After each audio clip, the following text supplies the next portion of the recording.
কেমন হলো ব্রাজিলের অ্যাটাকিং লাইন আপ? কোন লাইন আপ নিয়ে নেক্সট ম্যাচগুলো খেলাতে পারে ডরিবাল জুনিয়র? ডরিবাল জুনিয়র কোন ফরমেশনে খেলাতে পারে ব্রাজিলকে? ব্রাজিল আসলে অ্যাটাকিং ফুটবল খেলতে ভালোবাসে। বিশ্বের যে কোনো ডিফেন্ডারের জন্য ঘুম কেড়ে নিতে পারে ব্রাজিলের অ্যাটাকিং লাইন আপ। যার মধ্যে সবচাইতে অন্যতম রয়েছে ভিনিসিয়াস জুনিয়র, এই মুহূর্তে ফর্মে তুঙ্গে রয়েছে, এবং তার সতীর্থ রদ্রিগো রয়েছে, সাবিও রয়েছে, মার্টিনালি, রাফিনা, এন্ড্রিক, এভিলিশন সবই কিন্তু রয়েছে অ্যাটাকিংয়ে, এবং লুকাস পাকেতা কিন্তু অ্যাটাকিং লাইন আপে বড় ভূমিকা পালন করবে। এই অ্যাটাকিং লাইন আপ যে কোনো বিশ্বের যে কোনো দলের কিন্তু ডিফেন্ডারের জন্য নাজেহাল করে দিতে পারে। কোন অ্যাটাকিং লাইন আপ নিয়ে ব্রাজিল খেলতে পারে নেক্সট ম্যাচগুলো? তবে এখানে ডরিবাল জুনিয়রের বেস্ট ইনফরমেশন 7-3-3, যেটা গত দুই ম্যাচে আমরা কিন্তু দেখতে পাচ্ছি। ইংল্যান্ড এবং স্পেনের বিপক্ষে 7-3-3 ফরমেশন কিন্তু খেলিয়েছে।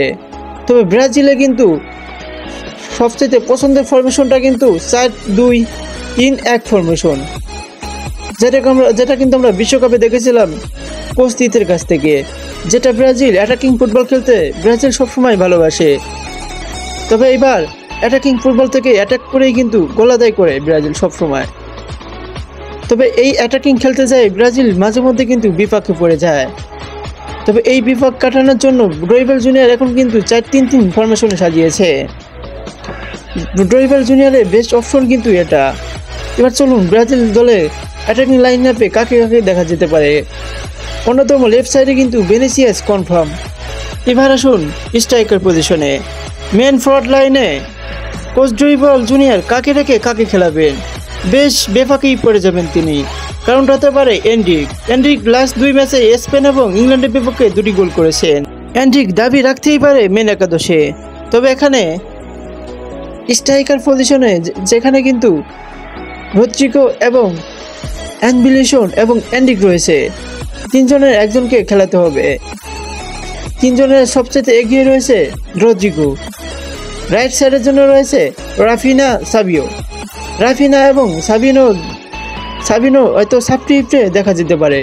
তবে মেন একাদশে রাফিনা থাকছে, রাফিনা, রদ্রিগো এবং ভিনিসিয়াস। তবে মার্টিনালির কথা এড়িয়ে চলবে না। মার্টিনালি দাবি রাখতেই পারে লেফট সাইডে খেলার জন্য।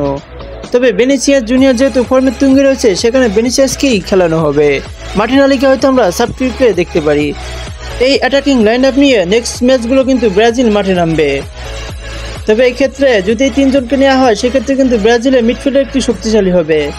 এবং অন্যদিকে লুকাস পাকেতা তো আছেই, ব্রুনো গোমেজ, ডগলাস লুইস, জো গোমেজ এবং লুকাস পাকেতা, এদের মধ্যে থেকে কিন্তু তিনজনকে খেলানো হবে। লুকাস পাকেতা অ্যাটাকিং এর জন্য খুবই কার্যকর হবে। তবে দেখা যাক ডরিবাল জুনিয়র 4-3-3 ফরমেশনে খেলা কিনা।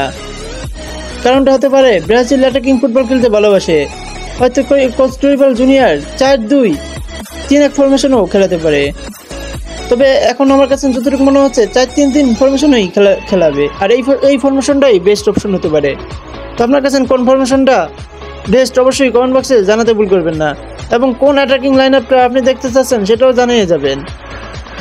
এবং এই অ্যাটাকিং লাইন আপ নিয়ে ব্রাজিল কতটা কি করতে পারে, আপনার কাছে কি মনে হয় অবশ্যই কমেন্ট বক্সে জানাতে ভুল করবেন না। Thank you so much for watching me.